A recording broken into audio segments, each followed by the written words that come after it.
सो hey guys, कैसे हो तुम लोग। मैं हूं आयुष और मैं तुम सभी का स्वागत करता हूं आरएस प्ले सुपर के एक और ब्रांड न्यू वीडियो में। चैप्टर नंबर 1155 के स्पॉयलर्स आ चुके हैं। और अगर तुम लोग सोच रहे हो कि पिछले चैप्टर का हम लोगों ने अभी तक चैप्टर रिव्यू क्यों नहीं डाला है, तो वेल वो वीडियो अनिकेत भैया ने भी देखा था और स्पॉयलर्स को सुन के अनिकेत भैया काफी ज्यादा एक्साइटेड हो गए थे चैप्टर के लिए कि अरे भाई ब्लैक बियर्ड का बाप रिवील कर दिया गया। बट जैसा कि तुम लोग जानते हो, भैया का एज यूजुअल वाला रनी रोना हुआ, वो बिजी हो गए एंड इन दी एंड उन्होंने चैप्टर रिव्यू वीडियो नहीं बनाया। और सिंस काफी ज्यादा लेट हो चुका था, जिस वजह से मैंने भी चैप्टर रिव्यू वीडियो नहीं बनाया और सोचा कि चलो नेक्स्ट चैप्टर के ऊपर ही वीडियो बनाया जाएगा, क्योंकि इस चैप्टर के स्पॉयलर्स तो पिछले वाले चैप्टर के स्पॉयलर्स से भी ज्यादा तगड़े हैं। लाइक लिटरल में हमें इस चैप्टर में बताया जा रहा है कि रॉक्स ईमू से मिल रखा है और रॉक्स और हेरल्ड के बीच में एक बार रेवरी में इतनी तगड़ी वाली फाइट हुई थी कि उनकी हाकी ऑल ओवर द रेवरी फैल गई थी। जैसे कि हमें रॉजर एंड व्हाइट बियर्ड के बीच में फाइट देखने को मिली थी कि भाई उन लोगों की हाकी पूरे आइलैंड में फैल गई थी, वैसी ही फाइट हमें रॉक्स एंड हेरल्ड के बीच में भी देखने को मिलेगी। सो वन पीस चैप्टर 1155 जो कि कंटिन्यू होता है वहीं से जहां पे पिछला चैप्टर खत्म हुआ था, यानी कि रॉक्स एल्बाफ पर आ चुका होता है और वो आकर लोकी से दो क्वेश्चंस पूछ रहा होता है। पहला क्वेश्चन कि क्या ये एल्बाफ है या नहीं,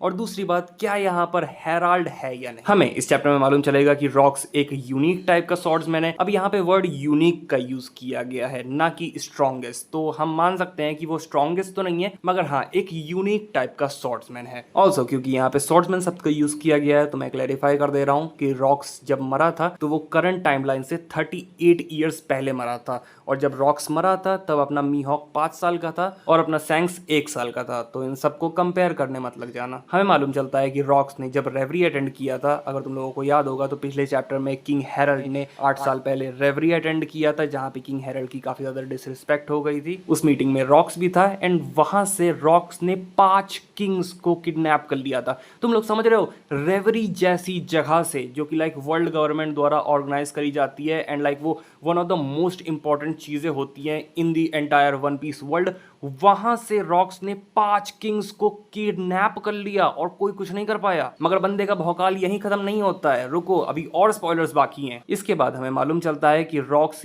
even the room of flowers तक में पहुंच गया था।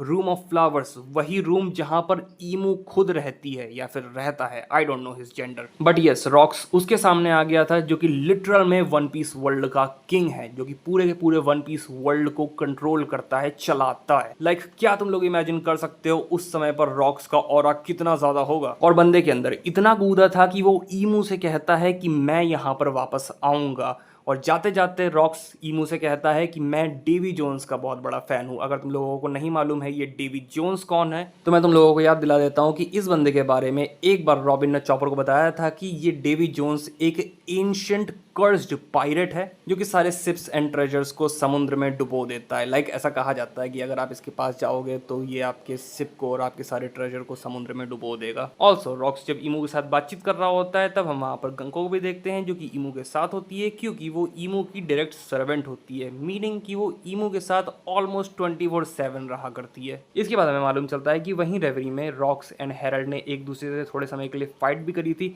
यानी कि उन दोनों का क्लैश हुआ था, और ये क्लैश उतना ही ज्यादा तगड़ा था जितना ज्यादा तगड़ा रॉजर वर्सेस व्हाइट बियर्ड का हम लोगों ने क्लैश देखा था। लाइक उन लोगों के क्लैश में हम लोगों ने देखा था कि उनकी hockey all over the island फैल गई थी। सो उसी टाइप का क्लैश हम इस चैप्टर में भी देखने वाले हैं बिटवीन रॉक्स डिज़ाबैक एंड किंग हेरल्ड। इसके बाद हमें मालूम चलता है कि एक बार रॉक्स ने जस्टिस गेट को डिस्ट्रॉय कर दिया था और सेलेस्टियल ड्रैगन्स की शिप्स के साथ साथ उनके पैसे वगैरह भी चुरा लिए थे। लाइक यार बंदा टोटली नेक्स्ट लेवल पे है। इसके बारे में सुन के तो ऐसा लग रहा है कि अपने लूफी और ब्लैक बियर्ड ने तो ज्यादा कुछ उखाड़ा ही नहीं है अभी तक। इसके बाद हमें मालूम चलता है कि rocks also Davy back fights में भी लड़ा करता था। अगर तुम लोगों को नहीं मालूम है तो ये बेसिकली वो उस तरीके की फाइट्स हुआ करती थी कि भाई मैं तुम्हें चैलेंज कर रहा हूँ, मतलब मैं तुम्हारे पायरेट क्रू को चैलेंज कर रहा हूँ, और अगर मैं जीत जाता हूँ तो मैं तुम्हारे क्रू के अंदर से काफी सारे बंदों को अपने क्रू के अंदर ज्वाइन करवा लूंगा। और इस चीज का यूज करके वो दिन प्रतिदिन अपने क्रू को बड़ा और बड़ा करता गया। इसके बाद हमें रॉक्स के क्रू से 2 न्यू मेंबर्स को इंट्रोड्यूस कराया जाता है। पहले का नाम रहता है वांग जी एंड दूसरे का नाम रहता है मैरलॉन, जिसे